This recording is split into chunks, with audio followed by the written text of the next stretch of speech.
The far-right response to Islam, even when it's Islamophobic, is deeply ambiguous because they want to imitate the very thing that they hate. You know, it's a hatred born out of intimacy, in a sense. Let's start with the modernists, right? What do they do? Who are they? Why do they have the thoughts they do? What is their impact? So Ameer is important because he is the one who initiates a lot of these apologetic modernist arguments about, for instance, why it is that even though the Quran accepts slavery and regulates it, in fact, its spirit is against slavery. It wasn't that they thought that Christianity posed a challenge to Islam. They thought modernity did. That idea turns out to be so powerful that everyone wants a part of it.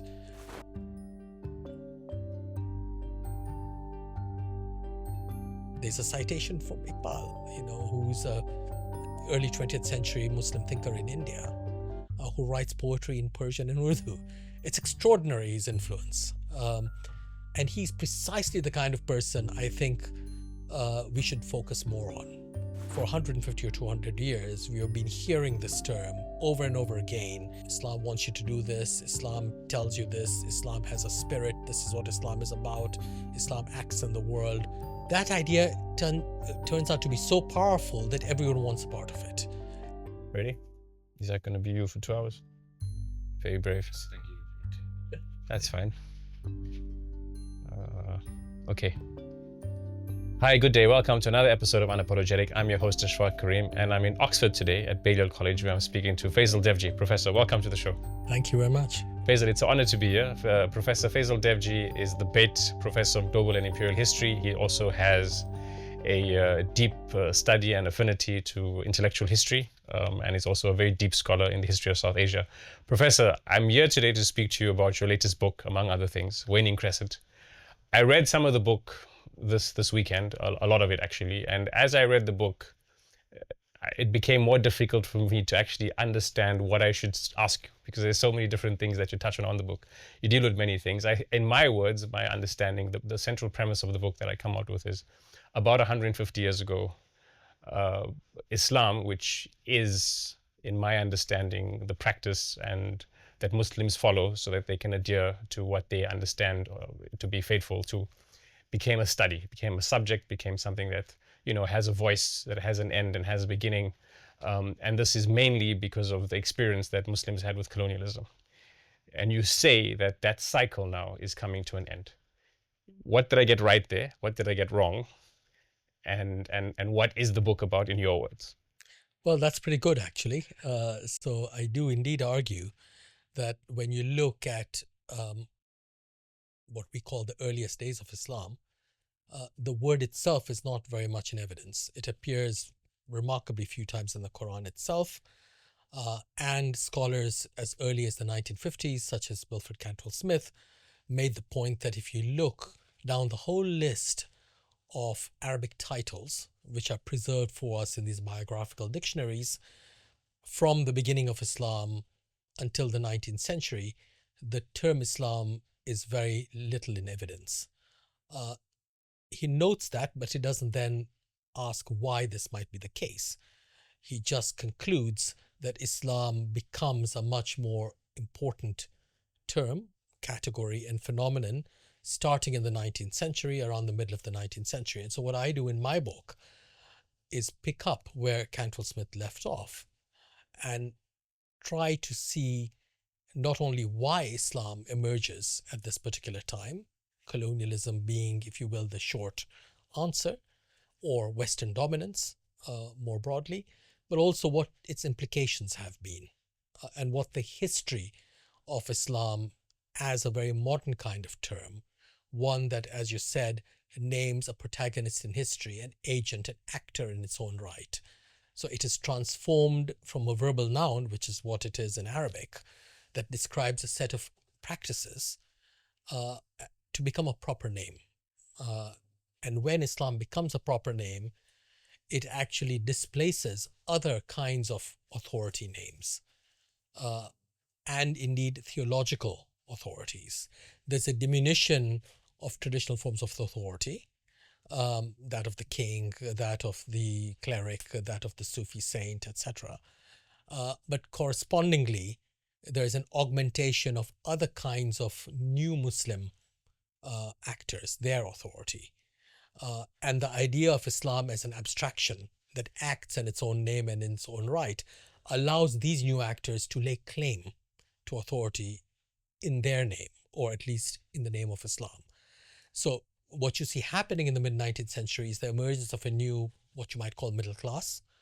And these are people who are not either from the old military classes or from the ulama or from the aristocracy. They are a new creation. They often are products of Western education or imitations of Western education, and in non-colonial societies. And it is people like they who really advance this new understanding of Islam, which allows them to speak for the first time in an authoritative way, to say, this is what Islam means. And we can interpret what Islam intends. But it is in fact Islam, not us, that is the real actor of our history. So there's both a diminution, as I said, because of, if you will, colonial rule. That's a shorthand way of putting it. But there's also an opportunity created for new kinds of actors. In this sense, Islam, or the emergence of Islam as a new kind of term, a new name, really signals a democratization in Muslim societies at the same time as those societies are often subordinated to European rule. Okay, so I'm just going to play devil's advocate for a while so we can hone in on the idea. This idea that there are colonial subjects who, represented by the middle class, get educated by the colonizer, go to London, or they get educated in schools that are built by the colonizer in South Africa, in India, in Egypt, etc. And then they become people who advance an ideology on behalf of the colonized. But isn't that like a broad colonial experience? Didn't Gandhi do the same? Didn't Nelson Mandela do the same? What's different between, I mean, in the same way, one could argue that Iqbal and Maududi and Sayyid Ameer Ali, and in Egypt, people like Rashid Rida, Hassan al-Banna, one could argue that in the same way they developed language of the native. In a sense, their identity was Islam to a large extent, or being a Muslim. And so how is this different to what other people who are fighting colonialism doing? It's not entirely different. And I don't think Islam has an entirely distinctive history that's separate from everyone else's history. It is part of global history, and so there are comparisons to be made, but each case is distinctive in its own way. So, what I do in my book is look at basically three sets of, if you will, sociological or demographic entities, let's say. So the first are the modernists. These are the people you have been referring to. You may call them liberals, also who come up with this idea of Islam as an abstract subject, as an actor in history. That idea turns out to be so powerful that everyone wants a part of it. And I would like to suggest that one reason it traverses the demography and the sociology of modernism and spills over into Islamist thought and into other kinds of worlds of Muslim belief and practice is precisely because the modernists, though they're intellectually very creative, rarely actually hold political power. So their ideas can actually be lifted and snatched from them. So the second group I look at are indeed the Islamists, or people who used to be called fundamentalists. And they set themselves against the modernists very often. But they are also, or tend to be, products of the same kind of hybrid, if not entirely colonial education. Now, when I say colonial education, I mean, if you will, Western style education, even if it is in countries which have not been colonized, such as Turkey or the then Ottoman Empire, or to some degree Iran, or indeed Afghanistan. And finally, I look at the 21st century militants of Al-Qaeda and ISIS, who are an insignificant movement in demographic terms, but whose acts had global resonance. And these people really manifest, I think, the end and the finishing up of the project altogether. They signal the decline of Islamism and the opening up to some other way of considering Muslim belief and practice. Now, I mean, there'd be some people will be listening to this, and a lot of people will be thinking, Muslims, I'm a Muslim. I'm part of a community of 2 billion people. I rarely know who these figures are. I don't really identify with them. I do identify with the term Islam is all for human rights. Islam is for democracy. Islam is, they'll understand the phenomenon that you're speaking without. How did we get to that situation? How and they'll also be thinking, but what's wrong with that? What's wrong with me saying Islam is for democracy? I'm defending my faith and I'm explaining to other people and to myself and to my co-religionists that my religion is good and is for distributing social welfare, is for women's rights. Why is this a problematic conception? There's nothing wrong with it at all. Indeed, I might go further and say that it's only natural that terms, categories, and beliefs change over time. That's what history is all about. So nothing wrong with it. I just want to show how this happens with that particular term. Why is it that Islam comes to take over from every other term, and there are many others on offer? How it comes to include other kinds of terms like mu'min, believer, like madhab, school of law, and there are others under its, if you will, sheltering arch.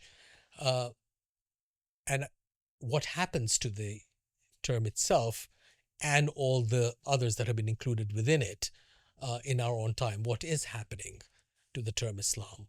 Because you may recall at the conclusion of the book, I write about contemporary Muslim movements, most of which do not actually deploy the term at all. And I find this fascinating because 150 or 200 years, for 150 or 200 years, we have been hearing this term over and over again. Islam wants you to do this. Islam tells you this. Islam has a spirit. This is what Islam is about. Islam acts in the world. Suddenly, it seems to be not nowhere, but it seems to have lost a great deal of its traction, without suggesting that the people who are part of these movements, say the so-called Arab Spring movements, or the various protests that have roiled society in Iran in the recent past, or the fall of the Bangladeshi government, the student movement that led to that, or the protest movement against the Citizenship Amendment Act in India. These are all movements in the last few years, or the Gezi Park protests in Turkey. The people involved in those movements might be deeply religious.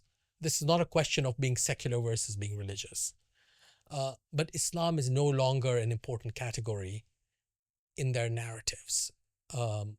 They haven't explained why this is so, but it is telling to me as a scholar, as a historian, that apparently for the first time in a long time, we see the decline of that term. And so what the book ends with is thinking about the possibility of that decline, what it means, what it tells us, and what other opportunities it offers up. So the book is not about saying people were wrong to think of Islam in this way.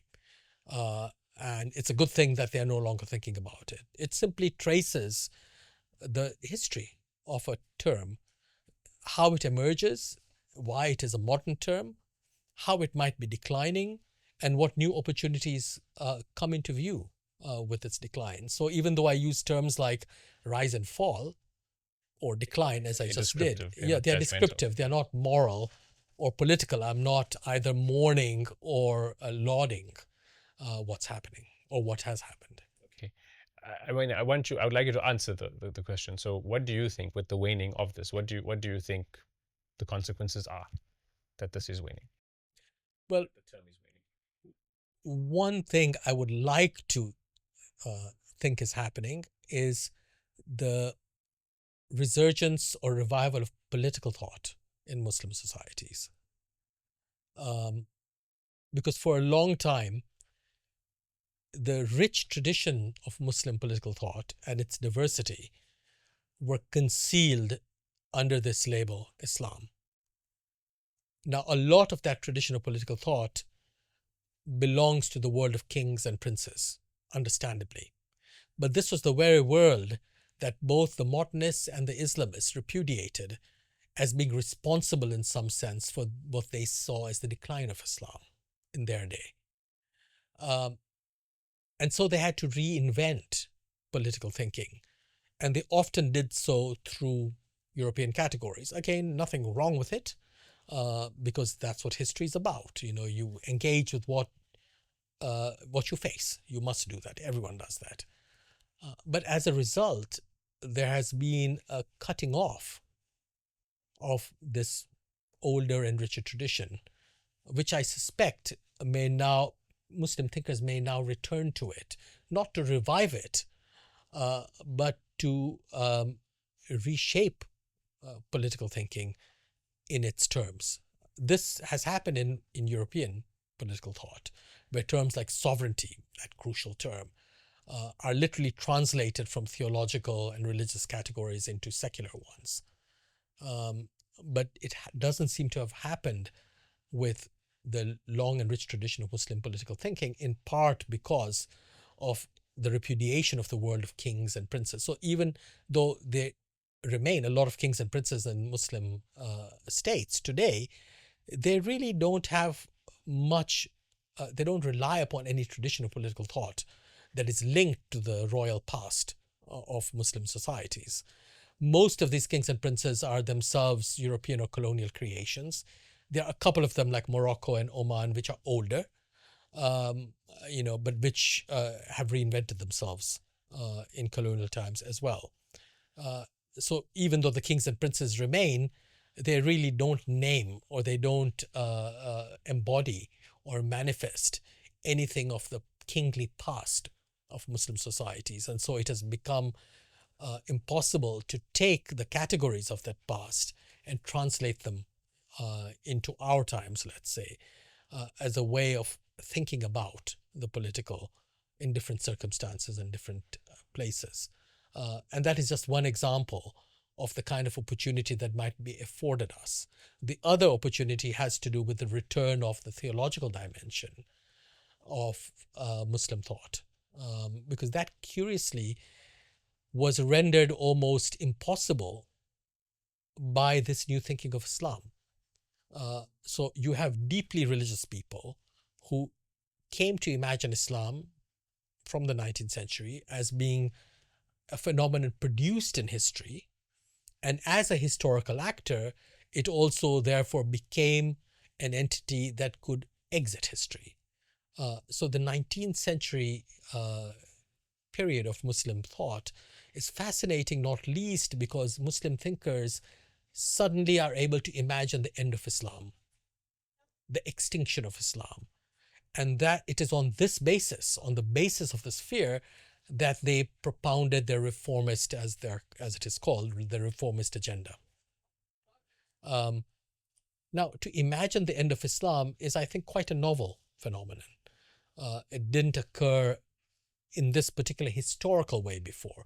You might imagine the coming of the Mahdi and the end of the world and the apocalypse, but to imagine Islam as a product of history that can die in history, that is, in my view, a very modern thing. And once you do that, you have, as it were, secularized Islam, whether you like it or not, whatever it is that your religious beliefs and practices are. So once Islam is produced as an actor of this kind, it has, if you will, become a secular category. In addition to this, it is often understood from this period sociologically. So, the number of people, as you just said, 2 billion people, their geographical dispersal and spread, the history of its institutions, the madrasa, the seminary, etc., all of these things, they become integral to the definition of Islam itself. We talk about, as the scholar Jamil Aydin has written, the Muslim world. So he shows that too is a 19th century construction. There was no such thing as a Muslim world. The word ummah for a community tended to be used as a legal term. It was simply that place where, if you will, Sharia or some version of Muslim law was possible. And that didn't even need to be a place ruled by Muslims. So Muslims could live in non-Muslim states, say Hindu princely states in India, and those could still be described as Darul Islam. Right? This is the abode of Islam. So it was a legal category, not a geographical one. But the sociological and historical reinvention or imagination of Islam makes all of these terms into geographical ones, sociological ones, demographically, and of course, historical, temporal ones. So what happens when this whole way of thinking about Islam starts to come apart? What are the options newly available to us? I think both the theological dimension opens up more, and I think the political dimension opens up as well, but in a way that has nothing to do with tired and conventional views of secular versus religious. Because when you look at Muslims protesting or practicing, it's very difficult to make that distinction. You could hold on to a secular understanding of Islam and be deeply religious, for instance. Okay. While I was reading your book, it was challenging my senses of certain things, because I am someone who very much has adopted this new term of Islam, and I've used it throughout my life, So, I mean, the idea that, you'd hear people saying in the mosque or other preachers, etc., saying, you need to do this so that Islam can survive, which you're right, is a strange idea now that one thinks about it, right? And my own understanding of this also was that Islamism, or political Islam, or modernist Islam, was very much, and I think you won't disagree with this, but it was a reaction to colonialism, which is what you're saying.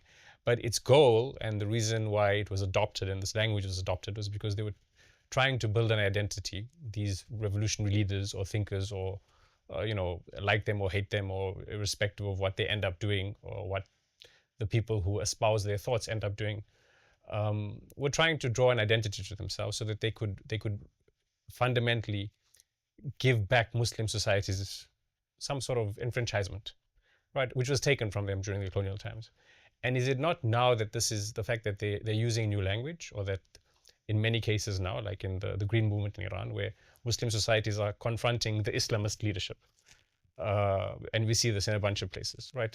If Gezi Park is an example of it, because yes, without a doubt, those guys protesting in Gezi Park, especially Kemalists, a lot of them, and do not like religion, but increasingly a lot of religious Turks are also having problems with the AK party, right? So there is this confrontation. But isn't it just a new way of still trying to seek emancipation for Muslim societies? Because as you said, there was colonialism, and then there was replaced by despots who are still holding, either on behalf of the colonizer, or as a symbol against the colonizer, keeping Muslim societies suppressed. So isn't it just an evolution? Yes, you can describe it like that. I mean, for instance, one of the things I do in the book is to suggest that, Islam is thought of in different ways as an agent, right? So among modernists, very often it's thought about as in civilizational terms. This is a civilization. Right? And that makes perfect sense for the mid to late 19th century. With Islamists, it comes to be understood as an ideology. An ideology, of course, is an abstract actor. Communism, for instance, fascism, right? And that's why we add ism at the end of Islam to name Islamists, because it's an ideologization of Islam. And again, not coincidentally, its great moment is during the Cold War, though it emerges shortly after the Bolshevik Revolution in Russia, at the end of the First World War. And in the aftermath of the Cold War, when these ideological understandings of Islam, but not only Islam, because they are so-called ideological secular states in the Middle East as well, right? The Ba'athist parties, for instance. In the aftermath of the Cold War and the destruction of all those ideological states, whether, secular or religious, you have, a kind of turn to identity. What is it to be a Muslim, almost at the individual level? And how might the Muslim individual somehow represent Islam in his or her own person. Um, so suddenly the weight is put on the individual, him or herself. And in a sense, this is one way in which you can understand the 21st century militant movements and so, which are highly individualized.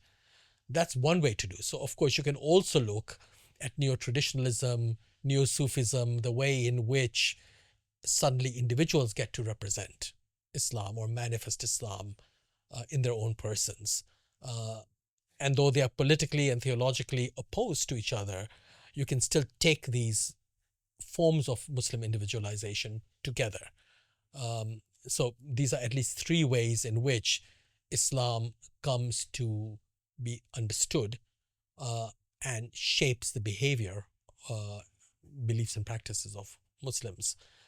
And I'm collecting them together because you can actually put these different forms together structurally speaking. Civilizational Islam, ideological Islam, if you will, identitarian Islam, each belonging rather mechanistically, telegraphically, I'm suggesting, to a particular period. And that links Muslims and Islam to what's happening globally with everyone, while at the same time, giving them a distinctive genealogy. Okay.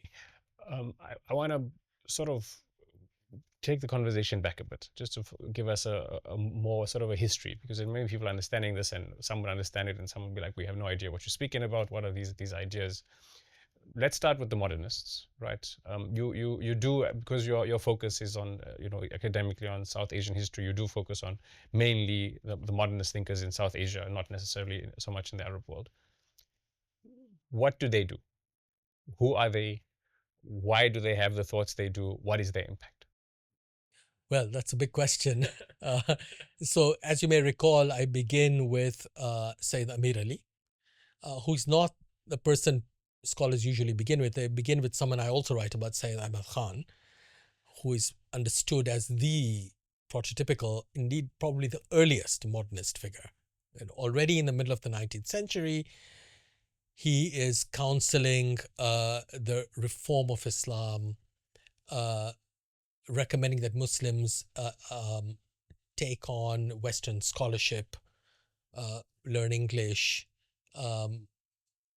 interact with the British who are ruling India, and who Sayyid Ahmad Khan thinks should be engaged with, if only for Muslims to learn how to survive in the modern world that they represent, that their rule represents, but also so as to reclaim from them what he thinks is the Muslim past of European modernity. And this becomes a commonplace modernist presupposition, that Europeans became modern because they actually learned from the Muslim universities of Spain and these kinds of places, while Muslims themselves forgot what they had produced. And so by becoming westernized in some senses, all Muslims are doing was reclaiming themselves from their erstwhile enemies or their rulers or whatever, which is a fascinating way of putting the relationship between the colonial present and the Muslim past. But what Sayyid Ahmad Khan also wanted was the creation of what he called a new science of theology, ilm al-kalam. That never happened. He tried doing it. It never happened after him either. He saw something quite interesting, I think. Why would someone who is so assiduous about acclimatizing Muslims to modern and in his time, therefore automatically Western life, be so interested in rethinking Muslim theology? You would imagine he would just dismiss it.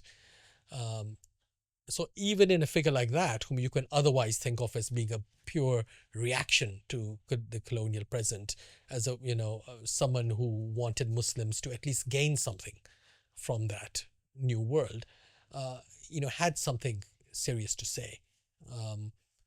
Sayyid Ameer Ali, I write about in the book because he writes a very famous book called The Spirit of Islam, which becomes easily the most popular book about Islam written by a Muslim in the whole 19th century. It's translated into Arabic and many other languages. Wilfred Cantwell Smith tells us that as late as the late 1940s, Ameer Ali's book is the most popular book about Islam in Egypt. Ameer Ali himself was Wow. an Indian, you know. My dad got me the book when I was about 18 years old, and he said, you must read this. So yeah. So Ameer Ali is important because he is the one who initiates a lot of these apologetic modernist arguments about, for instance, why it is that even though the Quran accepts slavery and regulates it, in fact, its spirit is against slavery, or why, even though the Quran allows apparently for multiple wives for a single man, in fact, its spirit is for monogamy. You know, so these are apologetic ways of trying to modernize, if you will, Muslim teachings or Quranic prescriptions. And they were so popular, they remain popular. The Islamists take them over, all kinds of people take them over. And Ameer Ali is a Shia thinker and a modernist from Eastern India, from Calcutta, from Bengal. Right? He comes to London, he becomes a privy councillor. He's the first non-white person to hold that position, an advisor, you know, to the King Emperor. And, you know, he is an expert in Sharia. He's an expert on what comes to be called Anglo-Mohammedan law. Right? So figures like him may not be known so much today, but are incredibly important. These two figures I have mentioned. There are many others, of course, with whom I deal, and they might no longer be so influential, but their influence nevertheless subsists. As you were saying, you were given the book yourself. You know, it's a book that dates back to the 19th century, and yet its arguments continue to be used, even though people might not have heard the name of Sayyid Ameer Ali. So these are the kinds of figures whom I invoke among the modernists, for instance. And among the Islamists, it's two primary figures, Maududi, the Indian and then Pakistani thinkers, and Khomeini, the first supreme leader of the Islamic Revolution in Iran. And these are crucial thinkers, one Sunni, one Shia, who take modernist categories and redefine them into a new ideological understanding of Islam. You've missed someone who you write about a lot as well, Iqbal, right? I mean, you mentioned that no one really takes on the work of not Sayyid Amir Ali, Sayyid Ahmad Khan. Doesn't Iqbal take it on to some extent? He was, but is he not someone who dealt with Islam and philosophy and thoughts and ideas? Yeah, he does. I think, Iqbal, he occupies a curious status in scholarship and among Muslims, who are interested in their recent history.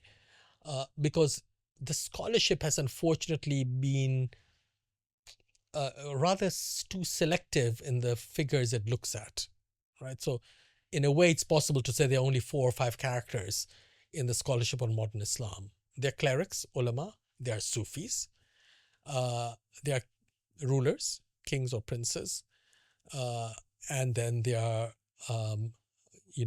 military people, and they are, modernists and Islamists. I put them all both together, right? Or you can even separate them, and there are 6 categories of people. Iqbal is none of these.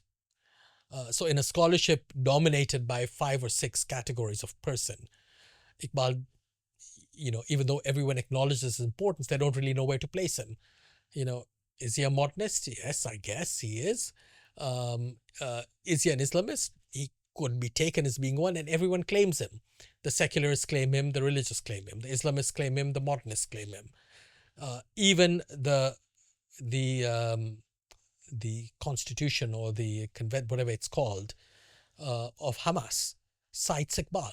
Now you think, how does an Islamist party like Hamas, which has many things to worry about, in the very beginning, in the first few paragraphs, there's a citation from Iqbal, who's a early 20th century Muslim thinker in India, who writes poetry in Persian and Urdu. It's extraordinary, his influence. And he's precisely the kind of person I think we should focus more on. Like Ali Shariati in this respect. And Ali Shariati in Iran also wrote on Iqbal. He wrote 3 extensive essays on Iqbal in Persian. Because these are figures who don't come. Iqbal had a madrasa education as a young man. He goes on to government college in Lahore. He goes on to Cambridge for his master's degree and to Munich for his PhD. Right. Ali Shariati goes to Paris, as is well known. So even though both have some kind of traditional education in their early years, they move in quite different directions. But unlike the modernists and the Islamists and the others, they are really undefinable in conventional terms. They don't belong to any of these categories. But that's exactly what we need today, I think. We need thinkers of this kind who are capable of addressing issues that have to do with Muslim belief and practice and the history of Islam philosophically, without having to defer to any other kind of authority. So Iqbal can write about the Quran, he can write about theology, he can write about many things without placing himself in a chain of authorities or competing with existing authorities such as the ulama. And many people objected to him in his own lifetime, including the ulama themselves, or a number of them. He was declared a heretic and all the rest, only to end up becoming, or being claimed by this new state, Pakistan, as its spiritual father, and as its sort of great intellectual figure. Though, of course, he cannot be confined only to Pakistani life and society. He's a global figure in a way that none of the others can be. But what's crucial about both Iqbal and Shariati is that they belong to everyone because they belong to no one. But they also don't have a kind of institutionalized inheritance. So unlike the Islamists or even the modernists, to say nothing of the ulama and Sufis, there is no institutionalization of their legacy. And that, I think, is equally interesting and important because it allows Muslim thinkers in the present and in the future to take up their work without being stultified into conventional institutionalized formulae and forms. So these two thinkers, and there are others, of course, I think have been influential on all the other groups and institutions who might otherwise repudiate them or who might try to claim them without forming any institutional orthodoxy of their own. And that's exactly the kind of thing we need. You say it's the kind of thing we need. There'll be people sitting and thinking and saying, most other, Islamist, modernist movements have been institutionalized, right? Khomeini has institutionalized the whole state. The Muslim Brotherhood became very institutionalized in its various forms. The Jamaat al-Islami, even modern Islamic movements which are not modernists, like the Tabligh Jamaat, became big institutions. And as a result, they have proliferated. Now, someone would listen to this and thinking, but Iqbal had all these amazing thoughts. His thoughts have been influential, as you mentioned, but many people don't know where to trace them. There's no schools that are devoted to, teaching Iqbalism, right? Some would say maybe that's a flaw. Where do you stand on that? Well, I think you need both. Obviously, you need institutions, so I'm not against them. I just think that you also need, but then this is my bias as an intellectual, as a professor, as a teacher, that you also need a site and a space for free thought that isn't institutionally predefined, that has, its own space, and that doesn't need to be attached to any particular political or other project. That doesn't mean that it should be apolitical. Iqbal was not, all right. But he was not easily definable politically either. So even though he's claimed by the Pakistani state, I mean, he never seems to have. He died, 10 years before Pakistan was founded, and he died a couple of years before Pakistan even became the formal ideal of the Muslim League, part of the Muslim League's campaign. And the few times he actually names it, he doesn't have anything very complimentary to say about it. So he's actually a thinker of difference, in my view, of how people can live together, how people can coexist. And he thinks the history of Islam is really an exemplary history for this reason. So, for instance, in 1931-32, when he's returning from London from the Round Table conferences that are meant to define the constitutional future of the Indian Empire, he visits, he goes to, I think he goes to Paris, but he also goes to Italy and Spain, and then he goes to Jerusalem, and is part of a kind of, a conference on Palestine there. In Spain, he gives a lecture in Madrid, which is very interesting. He says, Islam is at its best at its margins, where it is a minority. Now, for an Indian Muslim to say that, of course, makes perfect sense, because Muslims, even though it was a huge population, the biggest Muslim population in the world was India's Muslim population. It was bigger than the whole Middle East put together, but it was still a minority. A curious situation to occupy. So Iqbal says two examples. One, a historic example of the convivencia in Muslim Spain, in Arab Spain, where you have Jews, Christians, and Muslims living together. It was not ideal, but he thought this was the place where Islam is at its best. The second example was India in his own time, as a great experiment in living together. So the two ends, if you will, of the Muslim world, in Europe and in Asia, for him signaled what global Islam was all about. It's a fascinating way of thinking, how Islam is, in his view, a people-building force. He says it's a synthetic religion because it takes from others. And it also allows for the, ideally, in his opinion, for the self-presentation of other religions or cultures or philosophies or what you will. So his task is to reduce everything that is purely sociological or historical to thinking, to thought. He's a philosopher after all. Because his view is that when reduced to thought, you can actually have a dialogue. You can actually understand the other and engage with the other once the other takes the form of thinking or thought, of ideas. And his task is to take everything that is given as sociological or material or physical and make it thinkable, turn it into an idea or a set of ideas. And it is on that basis that an engagement is possible. And he says ideas or philosophy, therefore, makes the whole world kin. That is how we can relate to each other. And for him, Islam is all about staging difference, therefore, and allowing for this engagement. Now, you might say that's a purely idealistic way of thinking about Islam. I'm not here to say whether it was correct or not. I just think it's a very interesting way of understanding, in this case, Islam. Okay, let's try to evaluate some of this the phenomenon or the actors that gave rise to this thinking about Islam. I mean, even you mentioned it now when you're speaking. You say Iqbal clearly was one of those people who elevated Islam, or not elevated, but in addition to what it is, made it this other thing where it's also competing with ideas and capitalism and communism and all of these things. But let's try to just evaluate where the development they did was healthy and good.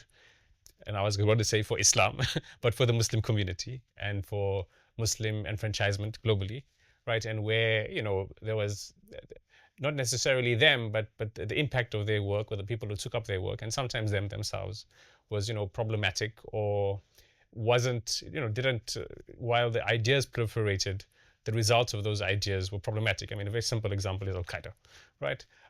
But I mean, let's because one of the things we were discussing just before this interview started, we talked about how there's been a lot of reform movements in the last 100 years. There's been books dedicated to trying to explain Islam and politics, Islam and democracy, Islam and women, Islam and medicine. There was Faruqi who did the Islamization of the sciences. There hasn't been a lot of, as you mentioned already, philosophical thought. Ilm al-Kalam, which was one of the first sciences, which when the Muslim scholars were sitting down and becoming scholars and defining it. So that's one example. But where else has this movement, this idea, this phenomenon kind of not been fallen short, rather, in terms of achieving its goals, which was to, I would think, enfranchise Muslims more, give them a sense of self, a sense of dignity in colonialism, and allow them to confront modernity with a lot more confidence, I would say. Well, in a way, you'd have to say that the modernists really continue to be the chief exponents of that way of thinking, though they, of course, have been criticized for playing footsie with dictators and uh, secularist dictators and all the rest, which is also true. We were talking earlier, but my own teacher in my initial years as a PhD student, Fazlur Rahman at the University of Chicago, was probably the last great modernist thinker, a Pakistani who did work with the Ayub Khan regime, which was a military dictatorship in Pakistan, and was sent into exile. Uh, Indeed, even before Ayub Khan fell, and I met him when he was in exile in Chicago. But that doesn't stop you from seeing the intellectual merit of his work, which was precisely about doing what you say. How do you? This is also Iqbal's view. That the greatest for figures like that, the greatest challenge for Muslim was at the level of ideas and thought. It was not merely about how to become wealthier, how to gain mastery of machinery and technology. Those are just instrumental things. Those are just mechanical things. Anyone can do them if they try, right? And that is what early modern and modern Muslim states have tried to do. Sciences, in industry, and etc. For them, for people like Iqbal and Rahman, who was a great reader of Iqbal, that wasn't the big issue. Neither was it how to preserve, traditional Muslim societies, which was the Islamist concern. Right? How do you prevent modern or secular forms of governance from totally destroying Muslim forms of solidarity and therefore belief in practice? Rather, for people like Iqbal and then Rahman, it was how do you meet the challenge of modernity as a way of thinking, as a form of thought, because that is what actually changes everything. And the modernists, even before Iqbal, people like Sayyid Ahmad Khan came up with ways of doing so by reinterpreting the Quran and etc. etc. And their enemies among the ulama and others said, no, you are just using short-term issues and concerns to fundamentally alter our tradition, which will really end up alienating us from our own tradition. And these are all real debates. They are real and they're important debates, which Hindus also have, and which Jews also have, and which Christians also have. What I find interesting about these modernists and other thinkers is that though we tend to think about them in religious terms, in fact, not only was their idea of Islam, as I suggested, already, if you will, pre-secularized, without them losing any religious belief or practice in the process, but their understanding of the future was also, if you will, secularized, because they were not fighting against Christianity. They were not fighting against any other religion. It wasn't that they thought that Christianity posed a challenge to Islam. They thought modernity did, or modern civilization, as it was known in the 19th century. And you might call it materialism or whatever, as Iqbal did. But it was precisely the West as the bearer of something entirely new, the modern, let's say, that they thought posed a challenge which Muslims had to address at the level of ideas. Now, you can see how modernists did that and Islamists did that and other people did it in different kinds of ways. And that's what I do in my book. And that, if you will, challenge still persists. But it persists in different ways because now it's no longer a question of gaining formal freedom. That has been achieved for the most part. Has it? I mean, we continue speaking, but maybe we'll come back to that. I mean, are Muslim societies really free? Formally, that's why I said Okay, formally, formally. so that is to say, you can make the argument that, they are mostly unfree.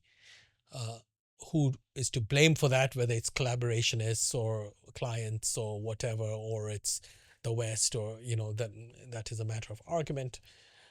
Um, uh, but also the question of technology, and this also is no longer an issue in the same way, because most, or if not many, of the most avowedly, in quotes, traditional societies are also the most technologically, like in the Gulf, advanced, let's say, to use the current term.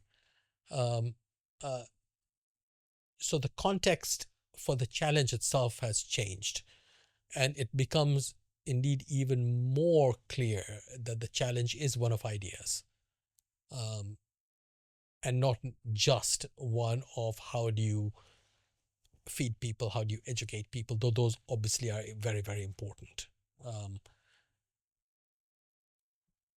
And whether the, if you will, traditionally institutionalized authorities like the ulama and the Sufis are alone capable of meeting that challenge is an open question. I have my doubts, because even these groups of people, whom I don't really deal with in my book so much, I deal with the modernists, the Islamists, and the, if you will, militants of the 21st century, as bearing in its, if you will, most ostentatious form, this idea of a global Islam. The ulama and the Sufis don't really do that, or they do it only in partnership with one of these others. So when you look at Islamist states, for instance, the only two that are available today are the Islamic Republic of Iran and the Taliban's Afghanistan, but they are both led by ulama, which goes completely counter to the Islamist intent, which was to push against the so-called traditional authority of the ulama, who were seen as being compromised, just as kings had been compromised, and there were sources and signs of Muslim decadence that needed revival and renewal, which only they, the Islamists, like the modernists before them, claimed to be able to bring to fruition. So you have these two quite hybrid states, and I think that the ulama can only globalize themselves through these Islamist and other forms. So I deal with them, or at least with Iran, in my book, but I don't deal with the ulama generally. In part because though you might think their influence is very great, in fact it is very specific and particular. They are lawyers, and the law is about very specific matters in specific circumstances. Their decisions can be read elsewhere and applied and all the rest, but in fact they're dealing with a set of particularities. So it's only through these ideological forms like Islamism that they can actually gain any kind of global, if you will, footprint, intellectually speaking. So when I look back at the modernists and the Islamists in my book, I'm not just trying to say, they were part of projects that failed. In that sense, every project fails. They have beginnings and endings. What I'm saying is that they both represent very interesting and innovative experiments in meeting the challenge of ideas, whether you call that challenge colonialism or modernity. And there's much that we can learn from the way in which they addressed these problems, though I think their projects are both completed projects now. Okay, completed, but I mean, they have not met their goals. They just completed because the life cycle has sort of swallowed them up. You mentioned that part of what the modernists were trying to intend or hoping for was that modern Muslim societies could start meeting their needs, their expectations, their political aspirations, and deal with that, right? And now you've also mentioned, and it's evidently clear that now Muslim communities who are standing up for their rights, be it in Bangladesh, be it in Turkey, be it anywhere else, are using less Islamist language. Is it maybe because over the last 120 years, Muslims, by interacting with modernity, also because of various thoughts, by Muslim actors and non-Muslim actors, have now they're comfortable with modernity. They no longer have this deep discomfort with, be it the technology, the philosophy, the ideas, while there isn't necessarily a big, school of thought that has allowed them to become, they're just the experience of modernity has made them comfortable with it. Yeah, so I was saying, in the 19th century, there were these huge disputes over whether people should wear Western clothes, or whether they should speak a European language, or whether they should go to schools that teach, if you will, modern curriculums, or whether they should interact with in non-Muslims in certain ways, or eat with them, or these are massive disputes. None of them are disputes any longer.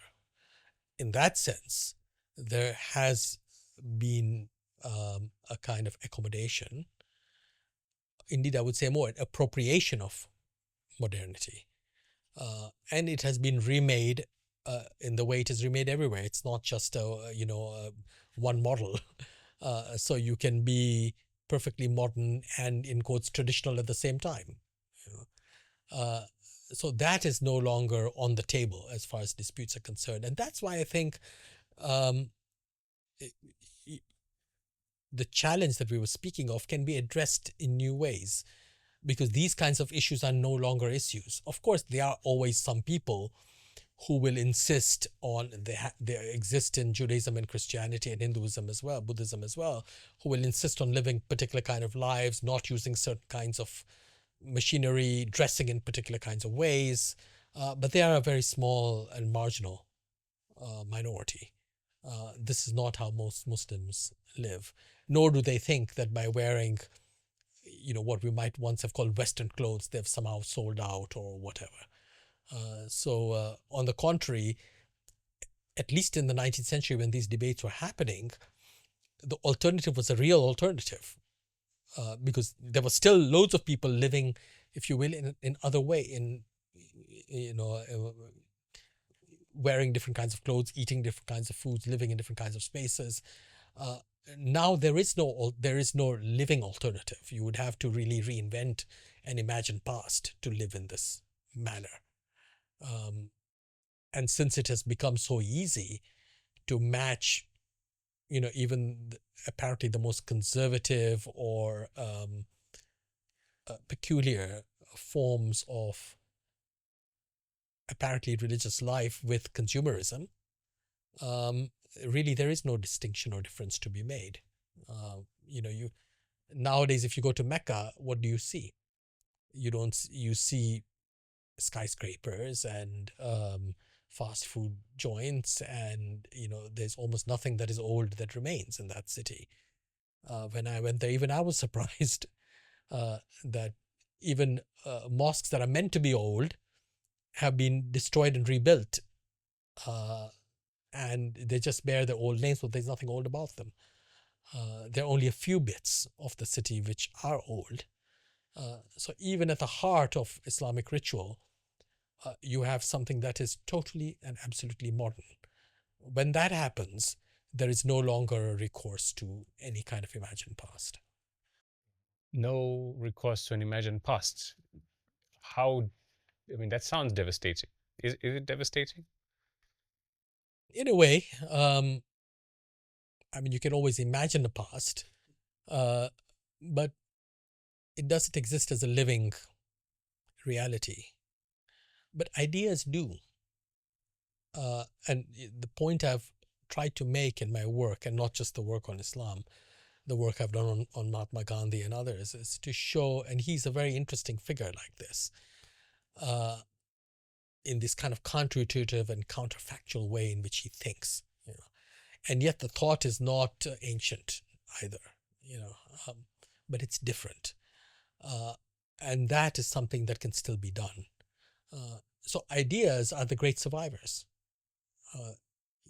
They might be produced by particular historical circumstances, but they tend to survive those circumstances and then are appropriated here and there by different kinds of groups of people in different contexts. They are the most, if you will, invisible in some ways, intangible, and apparently ephemeral, but they're the great survivors of history. Which is why I keep coming back to ideas and thought. And in my case, I'm interested in political thought. This is the access, whether it's to the past or to the future, uh, rather than how you dress, what you eat, and all the rest. Those are not unimportant. But as I try to show in my book, you can be as avowedly traditional as you want and yet be operating within a system which is totally modern. The ideas alone allow you to escape. You've mentioned a few times in this interview, and you do so in your book, about there are good, deeply spiritual or practicing Muslims who are revolting or seeking enfranchisement for something, not using the language of Islam. Now, I've kind of dealt with this already, but all manifestations of groups that are successful and use Islam seem to be failures, right? I mean, failures from a moral sense, sometimes failures from an economic sense, right? The Taliban in Afghanistan, the Ayatollahs in Iran, the criticisms of the AK party in Turkey, and so there's also this push and pull where a lot of Muslims, or people who maybe don't see their political life as Muslims, but see their personal life and their moral framework from Islam, or from the practice of Islam, right? They see these entities, and I mean there's also militant groups who behave. ISIS is a very big example. They see that these entities that have achieved success, juxtapose their understanding of morality, which is inspired by Islam, and so they want to throw away this mantle of Islamism. What do you think? How much do you think of a role that's a role in terms of people not using that language? But the language is there; it is dormant, and it's maybe waiting, not in a good way or a bad way, but it's waiting to coalesce once you have better examples. Could be. I mean, I think the ideological understanding of Islamism, I'd be surprised if it were to return. It's such a Cold War form. And the Nazariya is often the term used for ideological understanding of Islam as a system, an abstract system. Like communism is based on that. It's modeled on it. As a challenge and a rival to it. And it starts losing meaning the moment you have the end of the Cold War and the collapse of communism. And then you have these Turkish and other forms of Islamism, which are much more neoliberal. They are consumerist, and they are about individual choices within a kind of capitalist economy. And their ideological aspect also kind of withers slightly, though the vision of a complete way of life remains. But it's a complete way of consumerist life very often. How do you behave, and the hierarchies of relations within the family and all the rest, but all subtended by a kind of neoliberal economic context. So in these ways, you have survivals and inheritances, yes. So you can see how Islamism changes. But I happen to think that, if you will, the founding moment of Islamism is intellectually very rich. So when you look at someone like Maududi, for instance, I take his gambit as being, what I was going to say is gamble, but that would not, not be a term he would appreciate, but as being that of renouncing sovereignty. It's fascinating because you think of post-colonial states or anti-colonial movements, they're all about reclaiming sovereignty.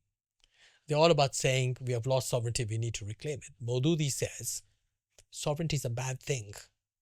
Sovereignty is what the imperial state did, and it's what tyrants do. And so sovereignty, therefore, only belongs to God, because only God can be sovereign. And he cites Thomas Hobbes and Jean Baudin, and he says, look, the conception of sovereignty in European thought is so absolute and unitary that no human being or no human assembly can possibly manifest it. Therefore, it belongs to God alone. So you expel sovereignty, having in a sense already expelled God. It's expelled into his keeping. And then you imagine a new society or a new state that, in an almost anarchistic sense, governs itself. And if I'm not mistaken, he gets this idea. It's a series of ideas that are floating around in the early 20th century, which come out of anarchism, and which figures like Gandhi really develop. Gandhi too thought that society should actually manage themselves. You don't need states to run things, right? And Maududi, who feared that the modern state would be worse than the colonial state, the modern independent state, because it would really um, uh, run through traditional Muslim practices, laws, family life, etc., and transform everything. Right? And all authority would be sucked up by these modernist or secularist figures who were in government, and religious authorities would be left by the wayside. He was not incorrect in thinking this. And so he wanted to refashion Pakistan as an Islamic state, as one in which the Sharia served as a kind of second nature. It allowed authorities within society, such as himself, to actually regulate that society, and the state had to be kept at some kind of distance.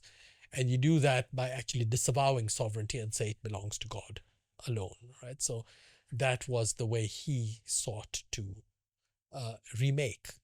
Now, I think that you might say it's unworkable and he didn't succeed, or he only partially succeeded. But today, Pakistan is the only country I know of in the world that, in its constitution, in all three iterations of it, actually repudiates sovereignty. It's an amazing experiment, amazingly interesting. Khomeini does something quite different because he reclaims sovereignty in some fashion. But he too does so in a way that strangely limits Sharia itself. But I needn't go into that. I mean, you feel free to go into it if you want to, very briefly. But Khomeini inherits Maududi's understanding of the state as a kind of guardian figure that is simply there to allow. It's constrained by Sharia. The whole point of Sharia is not that Muslims are meant to believe in it, but rather that because you have it, you prevent the state from exercising tyranny. Right? And then sovereignty is expelled anyway, so you have social self-management, social self-governance. So it could be an idea that can go in an anarchistic direction. It doesn't, in fact, in Maududi, but it tends in that direction. With Khomeini, you have quite a different vision. He inherits what Maududi writes, and he has a very high regard for Maududi. But for him, Islam is understood, indeed, Khomeini is the purest form of Islam as a system. In Velayat al-Faqih, his important text, where the functions of the Prophet and the Imams of the Shiites are reduced to functions. Anyone can perform those roles. They're simply roles in an institutional structure called Islam. Right?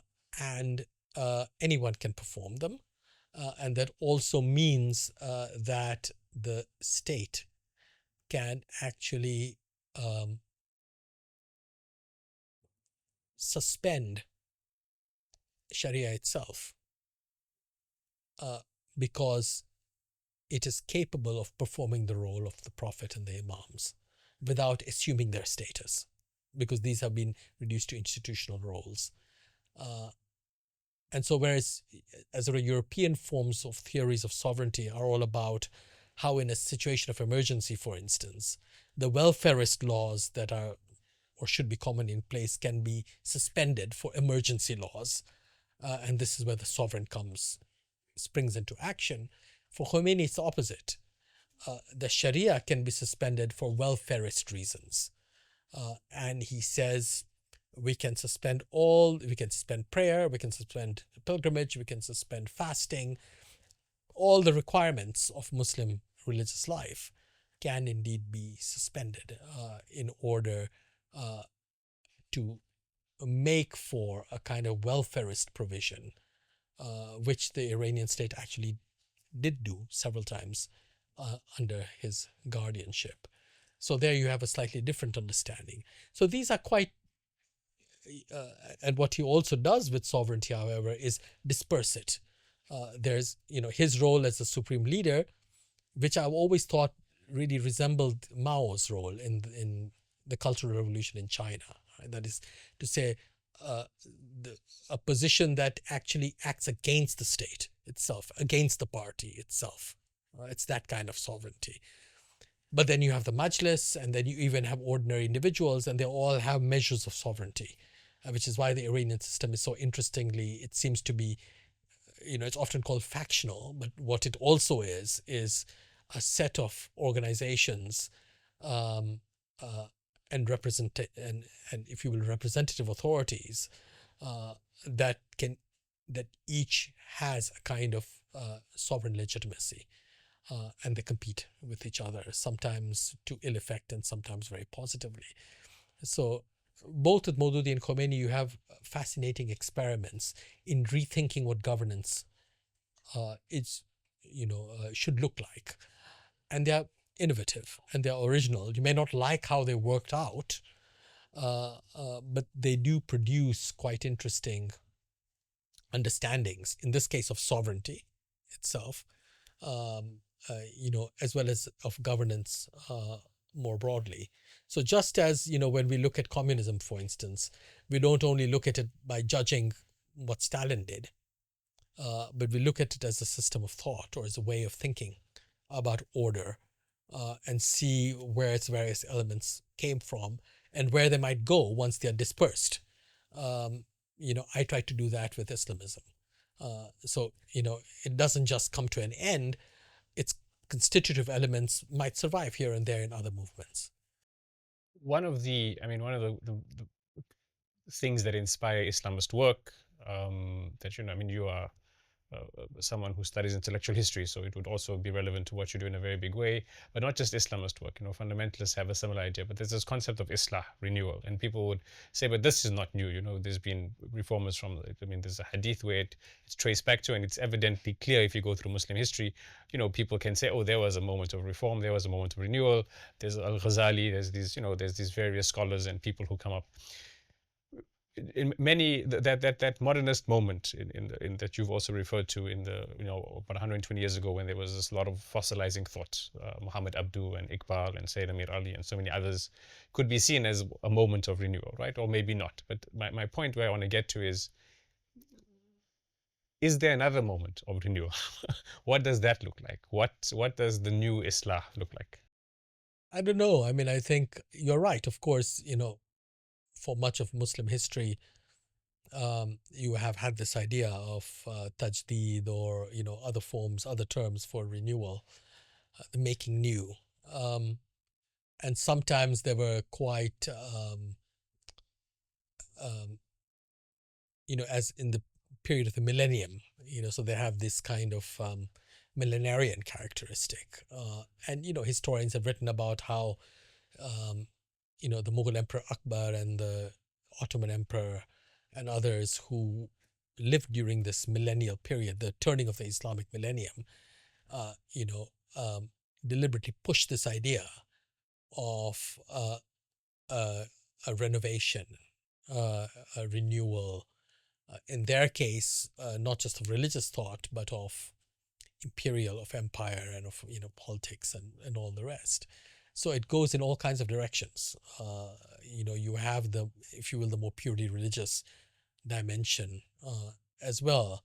And in a way, our problem is that we tend to separate these traditions, and we think only of the apparently religious one, and we think of it mostly in terms of return to a pure past. But that is not the way in which Suleiman the Magnificent or Akbar thought, for instance, and all the intellectuals associated with them. For them, it was actually not just a return to the past. It was something, that might have been eternal in some fashion, but was newly exposed. So, there's an interesting recent book on the making of Ottoman, ideas of rule, which argues that it's actually philosophy and Sufism, Ibn Arabi in particular, that were important. It wasn't the caliphate. The caliphate is a secondary thing. It was, the main title was the Sultan of Rum, or the Padishah, the emperor. and how do you think of universal empire, and what does it entail, and all the rest. So that is a way of thinking which is all about renewal, but it is not the kind of renewal that we're used to thinking about when we think about Sheikh Ahmad Sirhindi in India, or Muhammad ibn Abdul Wahhab in Arabia, or Shah Waliullah also in India, which are these more purist understandings of a return to a more original past. So both these traditions exist of renewal or renovatio, and some are imperial, which turn back to the Roman Empire, among others, and to certain kinds of philosophical traditions, and others are of these more, if you will, Puritan or purist variety, Ibn Taymiyyah, etc. So I would say, Ghazali, of course, is quite different, because in his Ihya, I mean, what is renewal for him? It is the appropriation of Sufism. It's not a return to some imagined past. So we tend to think about Ghazali as a puritanical purist figure who wants to strip away, all the, if you will, accretions of Muslim belief and practice, and go back to some original. But in fact, he doesn't do this, and he's explicit about it. The whole point of Ghazali is, how do you actually absorb Sufism into clerical life and practice, and into theology. So it's an act of synthesis rather than an act of stripping away.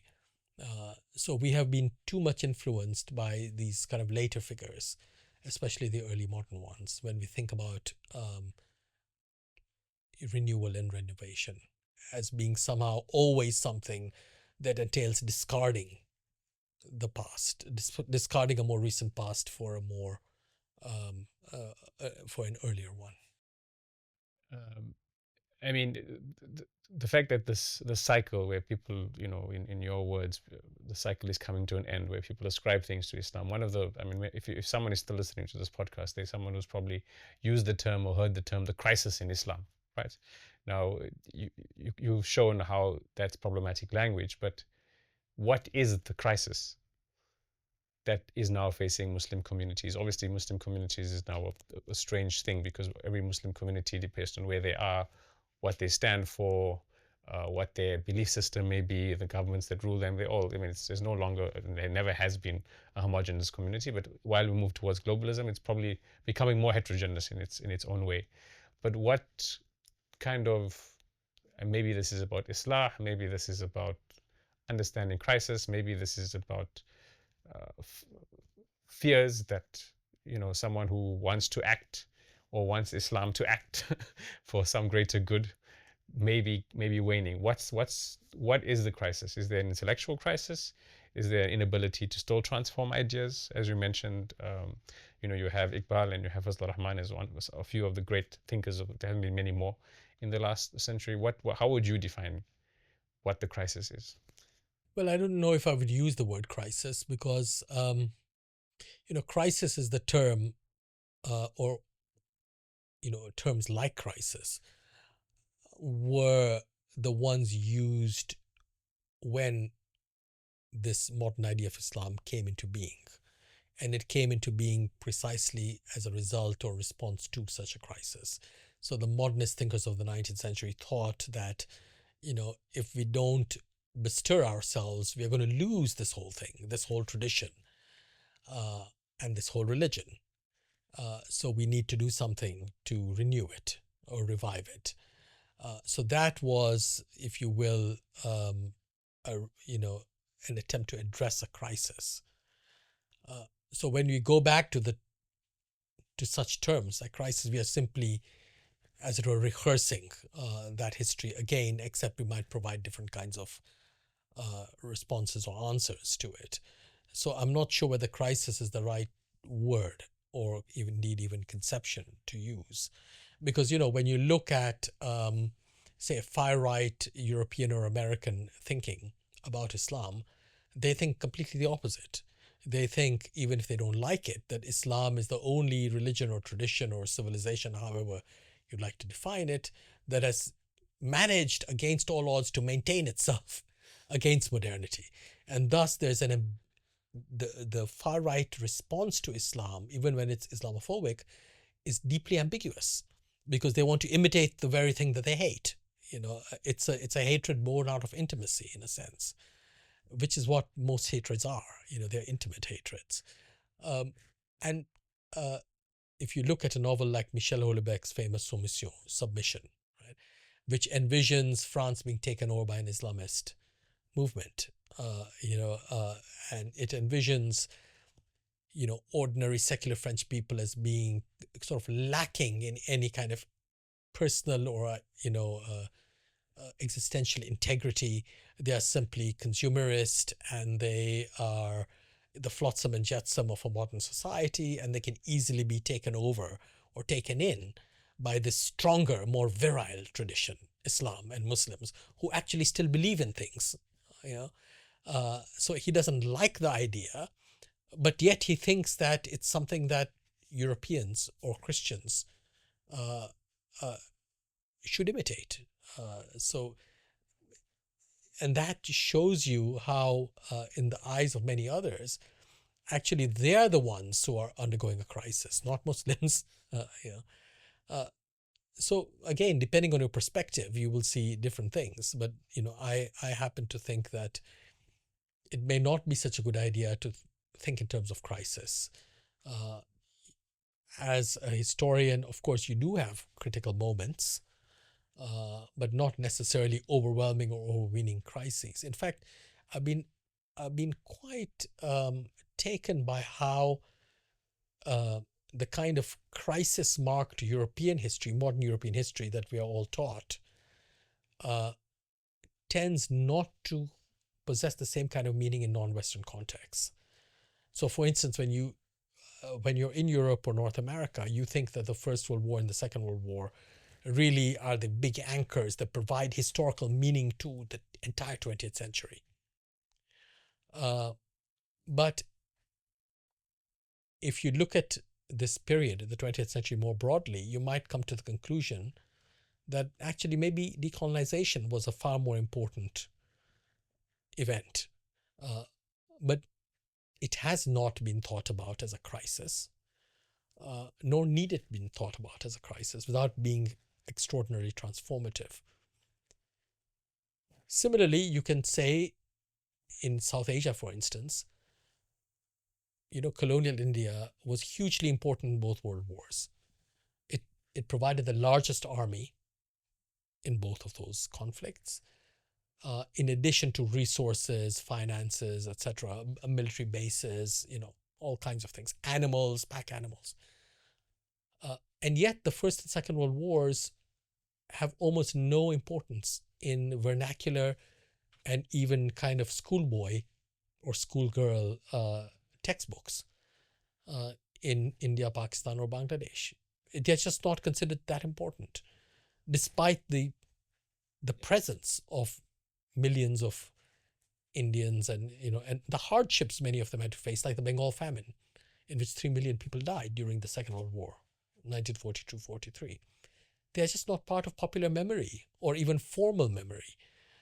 And I think that too shows you how you can actually, without thinking about crisis, it is possible in the realm of ideas to just switch off, to actually not be totally browbeaten and, if you will, intellectually colonized by, in this case, a historical narrative that everyone otherwise took for granted as being, no, this is what defines the world.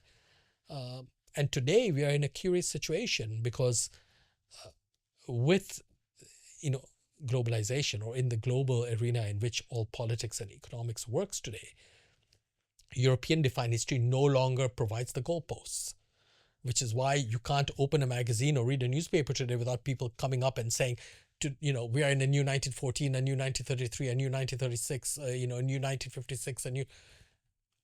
Every single one of these precedents, without exception, is a European or Euro-American one. The people who make these precedents available to us haven't thought that the reason why they don't stick is because they are actually provincial. They simply cannot define the world any longer. The history of Europe cannot define world history any longer. And in that sense, there is a crisis. There's a crisis of the West. There's a crisis of European history and of normative understandings of the world. Whereas when you look at other parts of the world, you actually see the ability of people to have escaped some of these narratives, not all of them. But there are resources there to pick up on. So, I mentioned Gandhi earlier. So Gandhi is one of those people who, in his own lifetime, managed to turn off, as it were. He managed to evade the most overwhelming propagandistic and other normative forces. So when Gandhi, for instance, deals with the First World War, and he's part of it, for him it hardly matters. He deals with it 2 or 3 times, 1914, 1916. He tries to raise Indian troops for it, but it really doesn't figure much in his. It's as if it never happened, and that is not ignorance. It's deliberate. So it is possible to do, and it has happened in the past. And the more you look today, the more you see where the crisis is. The crisis is actually in the apparently dominant normative world of Euro-American politics and thinking, whereas transformations happen elsewhere which don't take the form of crisis, but that actually can be looked at and studied. As you were speaking, I was just thinking about crisis and transformation and the difference. And I mean, an example which more people would be familiar with in discussing, Maududi and Abdu and Sayyid Ahmad Khan and everyone else is football. Right. So if you look at, 100 years ago, the Football World Cup would have been a big crisis in the Muslim imagination. At least it would be projected into the past as a big crisis. Muslims would be underrepresented. What kind of clothes would they wear? If they were going to play in Ramadan, would they be taking, breaks to break their fast? And actually, it's an example of Muslims integrating and succeeding exceptionally well, being accepted, and doing really well. So it's just an interesting thing that came to my mind. And if you want to comment on it, you can. But what about, and I mean, maybe crisis is the wrong word, but there's still a big challenge which, was set out 160 years ago by not just Muslim modernists or Muslim fundamentalists, but by Muslim leftists, Muslim communists, which was the fact that most Muslim majority societies still don't really have representative governments, don't have a lot of agency. As a result, naturally speaking, I mean, not entirely, because there's a lot of creative things happening in the Muslim world, but as a result, creativity, industry, human imagination is limited because of the governance. What happens to that situation? Yeah, that's a serious thing, because if you don't have liberty of thinking, you have no innovation, basically. And you can't square that circle by simply importing it and sequestering it, which is what happens in some parts of the Gulf, for instance. And in this sense, I think that, speaking of current events, the Middle East, at least the Arab Middle East, is in a massive quandary because there's not a single democracy from it, in that region, nor is there much of a history of one. And there are many reasons for this, including colonial rule, external dominance, and all the rest. The problem with it being that this, not just undemocratic, but non-sovereign, the two often go together, form of polity is now exporting itself elsewhere in the Muslim world. And in the Muslim world. Yeah. So it's not the only place this happens, obviously. I'm just speaking of Muslim countries because we are talking about Islam. But, you can see much of Eastern Europe in the same way, or, a number of places in Sub-Saharan Africa or Latin America, or East Asia, or whatever. So this is hardly unique. But what we see happening is the So there are transformations. So you have, we were talking about earlier about the ideological states, as it were secular ideological states like Ba'athist Syria and Iraq. But there were others of this variety, including Nasserist Egypt, Gaddafi's Libya, etc. They're all gone. These are all Cold War states. They're gone. What has come in their place are the sort of rich monarchies of the Gulf, and some military dictatorships in other parts of the of North Africa and the Levant, military or civilian dictatorships. So there has been a change. You no longer have the Cold War style, proto or pseudo ideological states there with their revolutionary rhetoric. You have other kinds of states, but that's not a story of improvement. It is a story of change. The problem being that without sovereignty, you really can't have democracy. The export, but you can have quite interesting societies held together by external pressures and sustenance, as in the Gulf. Those, because of the war in Iran, are now at risk also. And one of the possible futures of the war is the spreading of that kind of model beyond the Gulf, to the other side of the Gulf, Iran itself being one target. However brutal or unpleasant the Islamic Republic may be to some, you cannot argue it's not a sovereign state. And the same may be said for Turkey or Pakistan. So these countries on the periphery of the Arab Middle East are now also at risk. So, if you will, the export of this form of non-sovereign, non-democratic societies or polities, if you can call them that, is, in my view, a huge risk for the region more broadly. That doesn't mean, Southeast Asia is going to go the same way or anything like that. But I think because of the presence of so many external actors in this part of the world, and of armed conflicts, both interstate and non-state, it's in a very bad position. It's not irretrievable as a position, but so basically trying to locate your question in a specific geography in our own day, that is what seems to me a huge risk. The expansion not just of the war, but of a certain kind of non-sovereign model of statehood. Now, we see that in other parts of the world as well. So whether it is South Sudan or Bosnia or East Timor, often as a result of war and of international intervention, we have the creation of non-sovereign states which only subsist because of international backing. But their inner conflicts can, I don't think, ever be resolved in this manner. Gaza might be another one at some point, or the West Bank. They're both heading in that direction in the best of all possible worlds. At the moment, it's even much worse. So, I'm not saying that, what we have in Bosnia or East Timor or South Sudan today is not better than what existed in the past, but it's still not good enough. So it's another model of, if you will, a zombie state, a non-sovereign state.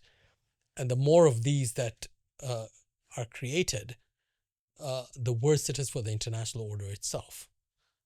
So we don't tend to call this stuff colonialism, but it is, in a way, an inheritance of colonialism, because you're literally producing polities that have no sovereignty and therefore can have no democracy. So it is a risk that is not only being run by the Arab world at the moment, but it is a risk that is global.